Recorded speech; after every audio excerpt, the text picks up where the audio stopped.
ASEAN देशों से क्यों बढ़ी चीन की टेंशन? क्यों जिनपिंग को आने लगा है तगड़ा पसीना? क्यों ड्रैगन को सता रहा अपनी मौत का डर?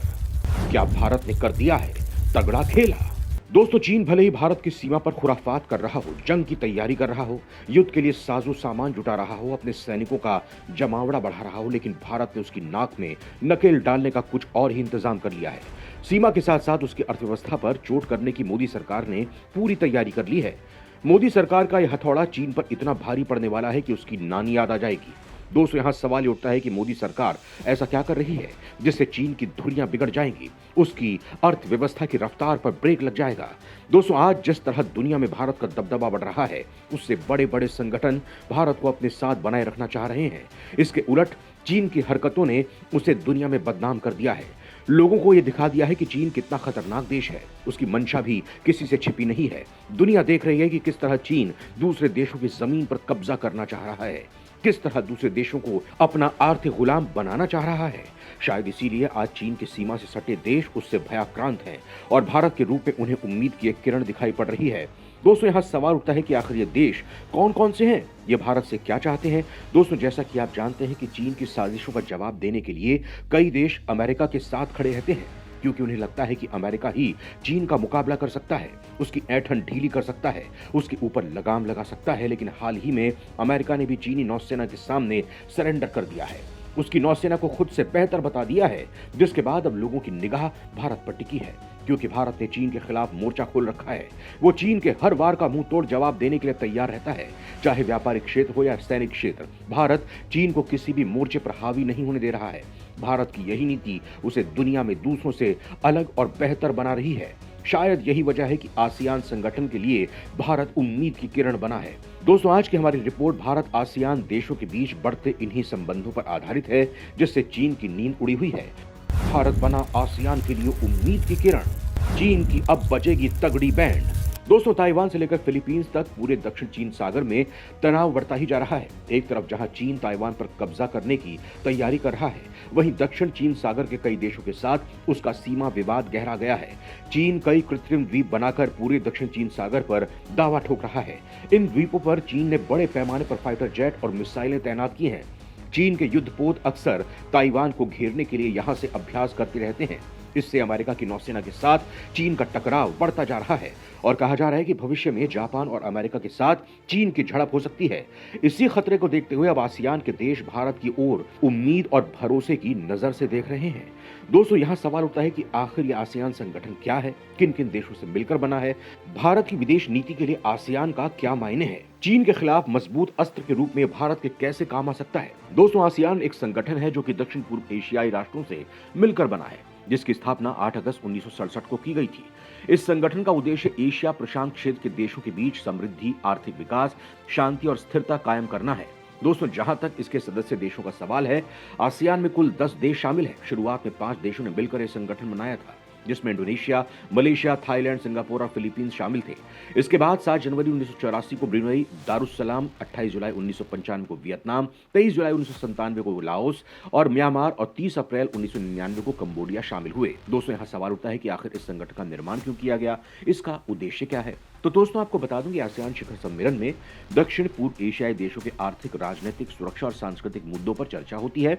इसके अलावा इससे संबंधित अन्य सम्मेलनों की बात करें तो ये एक मुख्य क्षेत्रीय और अंतर्राष्ट्रीय सम्मेलन है, जहां विभिन्न समस्याओं और अंतर्राष्ट्रीय मुद्दों सहयोग को सुदृढ़ करने के लिए निर्णय लेने पर चर्चा की जाती है। दोस्तों, आपको ये जानकर हैरानी होगी कि आसियान दुनिया का तीसरा सबसे बड़ा बाजार है, जो यूरोपीय संघ और उत्तरी अमेरिकी बाजारों से भी बड़ा है। ये दुनिया की चौथी सबसे बड़ी अर्थव्यवस्था है और एशिया की तीसरी सबसे बड़ी अर्थव्यवस्था है। दोस्तों, यहाँ सवाल उठता है कि आखिर भारत के आसियान देशों के साथ संबंध की शुरुआत कब हुई, भारत से इस वक्त आसियान संगठन के कैसे संबंध हैं।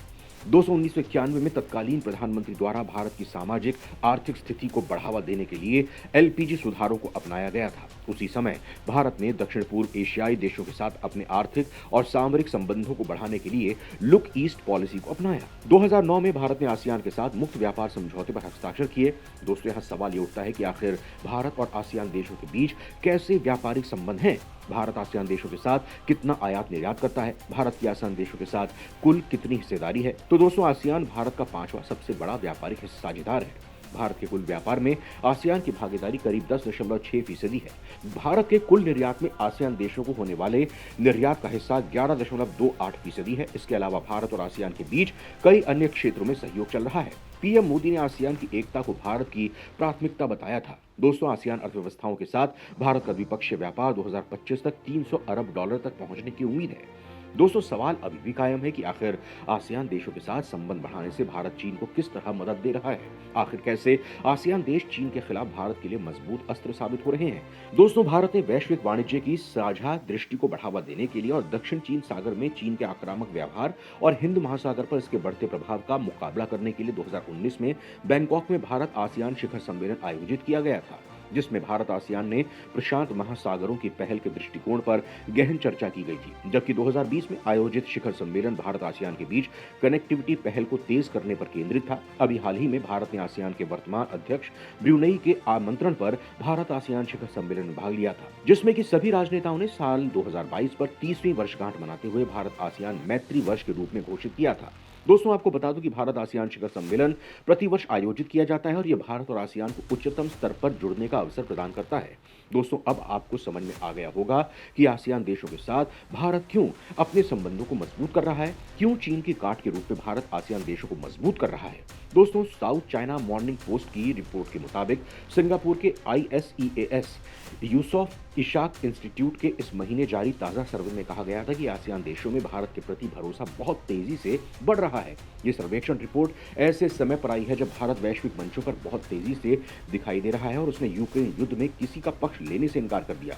विश्लेषकों का कहना है कि यही वजह है कि दक्षिण पूर्वी एशिया देशों के सदस्य देश भारत को रणनीतिक पार्टनर के रूप में देखते हैं।